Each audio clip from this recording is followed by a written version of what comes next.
KitKat time. So I've spoken about it before. I have worked in Japan, traveled Japan many times before, and I absolutely love bringing back two different things on all of my trips. One is whiskey, anything I can find in the old bottle shops, you know, something is a bit dusty, Yamazaki 18-year-old for about a tenth of the price of what it is now. And the last one is KitKats. Now, my last trip back in 2019, I actually brought a big bag back from Japan, and I was stopped at the airport by a TV crew asking me, how was my trip, blah, blah, blah, blah, and what souvenirs am I taking home? Now, when I showed them the amount of whiskey I was the amount of KitKats that was in my bag, they were shocked. Now, I haven't been able to find the clip. I don't know what news crew it was on, but I was featured as the crazy Australian that buys too much KitKat. Now, KitKat have just released last year, a barrel-aged KitKat, or barrel-aged chocolate nibs, I think they call them. 180 days, I believe, in the barrels. Now, they don't say what distillery they're from, but they are smoky and peaty, so that gives you some kind of indication, some kind of island kind of thing from there. But they do not give you the actual information of what the barrels or who the barrels are. So 180 days in there. So it's the cacao nibs are aged for 180 days in wooden barrels previously used to store whiskey. During the process, the barrels are rotated once a week to make sure all the cocoa nibs receive an even distribution of the whiskey, taste, and aromas. Whiskey barrels come from Scotland, one of the premier whiskey producers in the world. These barrels are noted for their smokiness and peatiness. It's a perfect match for the rich chocolate. So interestingly enough, as I said, they're not telling you where they actually came from.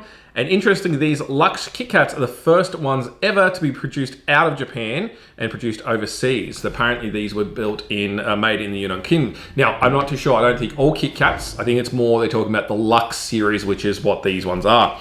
So I have been trying for ages to get a KitKat over, and it's literally going to be one piece. So let's have a look. Whoa, it's dark chocolate. That is very dark. You're so not going to be able to see that. See how you go. Smells very dark. No whiskey at all. Typical KitKat.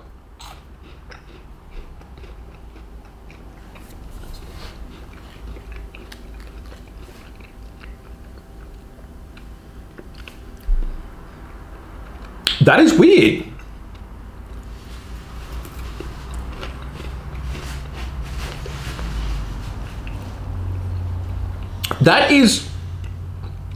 It's obviously chocolate. It tastes like chocolate in a way, but that first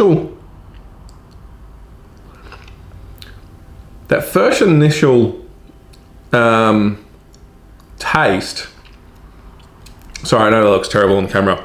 I'm just trying to figure it out. There's a couple of things going on here. There is a flavor in there that I can't put, and I'm going to sound really stupid if I try and think that it is, but it's kind of like a processed meat, something you put on your picnics with your partner kind of thing. And then the other part is when I lick it, the chocolate, it's very much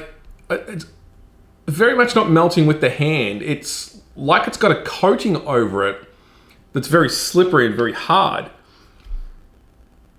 That's a very interesting KitKat. It's definitely not my favorite KitKat that I've had. It is definitely not the worst KitKat I've ever had, because I've had some really terrible stuff.